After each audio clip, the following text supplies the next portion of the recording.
Personal story segment time. Former al-Qaeda recruiter and propagandist, now back in the American fold. His name is Jesse Morton. While he worked for al-Qaeda, they called him Yunus Abdullah Muhammad.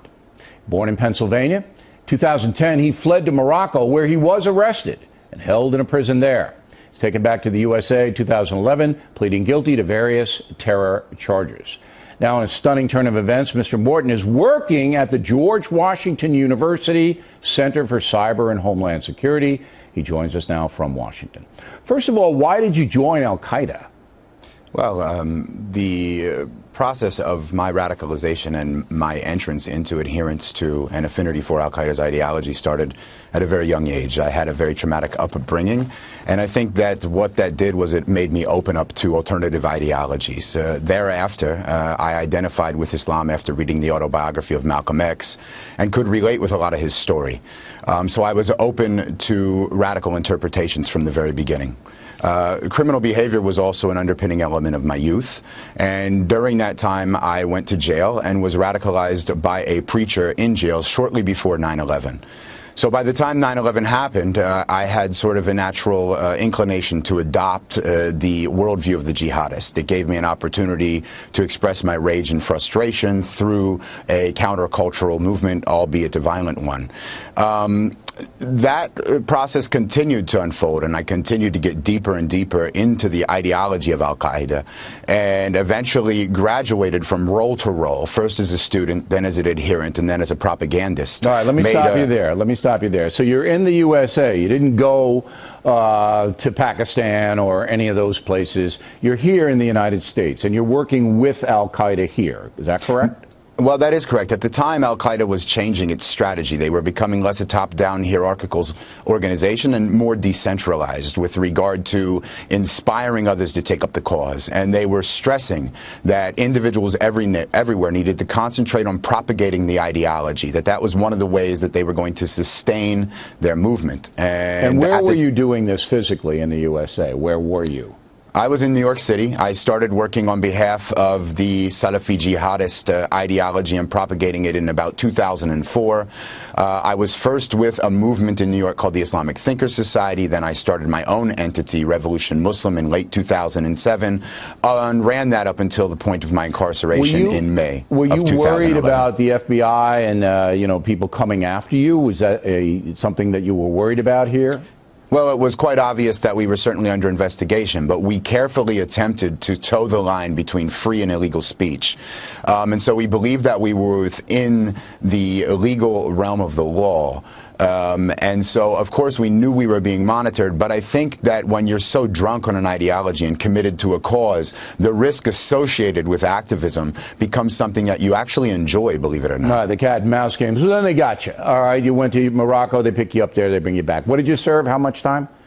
Well, originally I was sentenced to 11.5 years. I was picked up in May of 2011, shortly after Osama bin Laden was killed. But I was afforded the opportunity to cooperate with law enforcement. I had many different variables that contributed to a de-radicalization. And ultimately, the judge on the case, with the recommendations of the prosecutor, released me after 3 years and 9 months. So you cooperated with the federal government against the other Muslim radicals, right? Well, after I determined that the ideology I held was completely false, there were still factions of the network that were continuing to reach out to me. On top of that, I had analytical analysis that was able to make a contribution in how we assess risk. I also so you helped against the jihad. You helped in a variety in many of ways. Different capacities, right. Yes. So they cut you some slack. And now what are you doing at George Washington University? Well, upon my release, a lot of statements were coming from politicians like the President, from the House and Homeland Security Committee, from different factions of the policy community and the counterterrorism community generally about the value of former extremists. And so I decided to attempt to find an avenue by which I could operate as a former in the U.S. ambit. Program on Extremism is doing some of the best work in the field of countering violent extremism and educating the public and policymakers about that. And I found it an ideal home. After a long process, I was hired, and I've been given an enormous opportunity. So now you're with the good guys. Absolutely. I mean, my worldview has totally changed. Now I think rationally. This story is amazing, Mr. Morton, on two levels. Number one, redemption. which Yes. we believe in here very much. And number two, now you're a patriot, I hope. I mean, I hope you're helping protect Americans, because we need all the protection we can get. Last word. I think at the end of the day, you're right. I mean, I was able to realize the value of the American system. I realize now today that it's not just about who they are, it's about who we are, and That's that right. we have a system of life that is in many ways provable. And one can look at it from a factual status and see that the American system, democracy, liberalism, and freedom is a way that liberates everybody. Thank you, Mr. Morton. Fascinating story. Good luck to you. Thank you very much.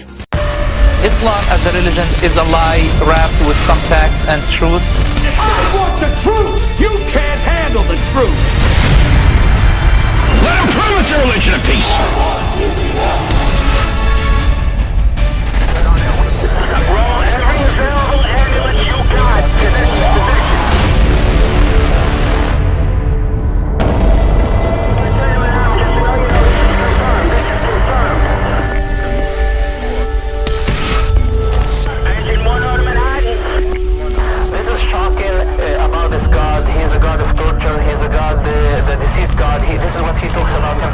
There's a bomb going off, or a car going up in flames, and it's Muslims screaming for the blood of Christians, or Jews, or anyone they hate. Page after page is about religion, a religion that teaches convert or kill. Let them prove it's a religion of peace.